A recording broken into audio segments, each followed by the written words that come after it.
उत्तर प्रदेश की सियासत इन दिनों एक ऐसे चौराहे पर खड़ी है जहां विकास के दावों के साथ साथ बयानों के तीर, सुरक्षा के घेरे और राजनीतिक भविष्य की नई इबारतें लिखी जा रही हैं। जैसा कि आप वीडियो में देख सकते हैं, सूबे की राजनीति में छोटे दलों से लेकर दिग्गज नेताओं की सक्रियता और उनके तीखे तेवर पूरी तरह से गरमाए हुए हैं। एक तरफ जहां क्षेत्रीय दल अपने वजूद और उम्मीदवारों की ताल ठोक रहे हैं, तो वहीं दूसरी तरफ सुरक्षा और सियासी उठापटक के नए आयाम सामने आ रहे हैं। आइए आज के राजनीतिक माहौल का एक विस्तृत विश्लेषण करते हैं। मौजूदा राजनीतिक परिदृश्य पर अगर नजर डालें तो उत्तर प्रदेश में आने वाले चुनावों को लेकर सुगबुगाहट तेज हो चुकी है।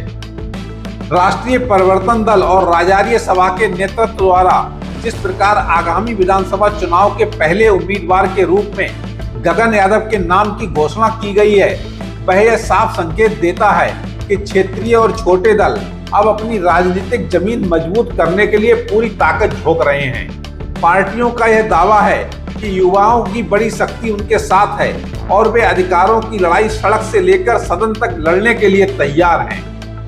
उम्मीदवार गुन्नौर से गगन यादव के रूप में मैंने उतारा है। सबसे पहला उम्मीदवार हमारा उतरा है, जिसमें मैंने डिक्लेयर भी किया था। एक राजार्य सभा है जो आर्य समाज की एक शाखा है, जिसका मैं अध्यक्ष भी हूं, और राष्ट्रीय परिवर्तन दल है। इन दोनों को मिलाकर के मैंने एक उम्मीदवार की घोषणा की है। उसका नाम गगन यादव है। वो नौजवान है, जद्दोजहद वाला। पूरे उत्तर प्रदेश में बहुत बड़ी युवा शक्ति उसके साथ है, और जहां भी कोई गरीब के साथ घटना होती है वहां दौड़ के जाता है। खूब मैंने देखा है, उनकी वीडियो भी देखी है, उनके मैसेज भी देखे हैं कि अधिकारी से बात करने में, पुलिस से बात करने में, लोगों से बात करने में सक्षम है। मेरठ यूनिवर्सिटी का स्टूडेंट है, तो उसको मैंने पहला उम्मीदवार, प्रथम उम्मीदवार उत्तर प्रदेश की विधानसभा का घोषित किया है। लेकिन इसके साथ ही सूबे के पुराने राजनीतिक समीकरणों में एक अजीब सी हलचल भी देखने को मिल रही है।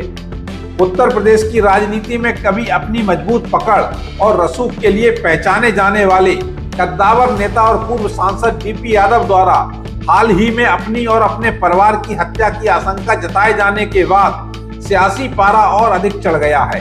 प्रशासन को पत्र लिखकर खुद और अपने परिवार के लिए सुरक्षा की मांग करना और पुराने पारिवारिक हादसों का हवाला देना यह बताता है कि राजनीति के गलियारों में सुरक्षा और प्रभाव के समीकरण कितने संवेदनशील होते जा रहे हैं।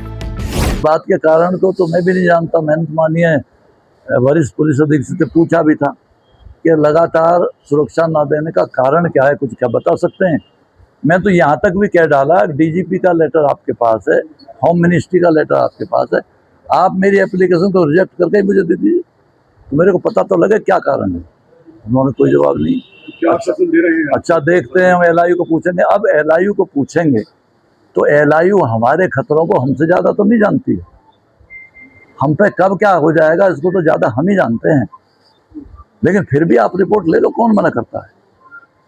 हमारे खिलाफ कोई केस तो है नहीं। निश्चित तौर से मेरे न्याय के रास्ते को अवरुद्ध करने के लिए ये प्रयास सरकारों द्वारा पहले भी हुए हैं, और अभी भी मुझे क्यों आगे नहीं बढ़ने दिया जाता, क्यों मुझे राजनीति से रोकने का कोई कारण बनता है, ये मेरी समझ में नहीं आया। एक तरफ जहां नेता अपनी राजनीतिक जमीन बचाने और नए मोर्चे खोलने में व्यस्त हैं, वहीं दूसरी तरफ प्रशासनिक स्तर पर भी शक्ति कम नहीं है।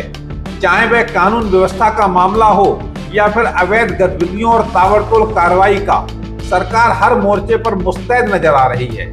राजनीतिक विश्लेषकों का मानना है कि आने वाले दिनों में यह माहौल और अधिक दिलचस्प होने वाला है, क्योंकि एक तरफ युवा चेहरों को आगे लाने की होड़ है, तो दूसरी तरफ दिग्गजों की अपनी सियासी सुरक्षा और वजूद की लड़ाई भी साथ साथ चल रही है। बहरहाल सियासत की इस बिसात पर कौन किस पर भारी पड़ेगा और जनता किसे अपना समर्थन देगी, यह तो आने वाला वक्त ही बताएगा। राजनीतिक सरगर्मी की हर बड़ी खबर पर अमर प्रभात की पैनी नजर बनी रहेगी। ब्यूरो रिपोर्ट, अमर प्रभात।